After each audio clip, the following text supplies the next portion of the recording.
Hey everyone, want to install Google Fonts on your Mac? In this video, I'll show you how to download and install Google Fonts step by step.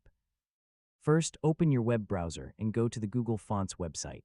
Browse or search for the font family you want to use. Next, click *download family ** to save the font as a zip file on your Mac. Once the download is complete, open the zip file to extract the font files. Now open the extracted folder and double-click one of the font files. This opens the Font Book app, where you can preview the font before installing it.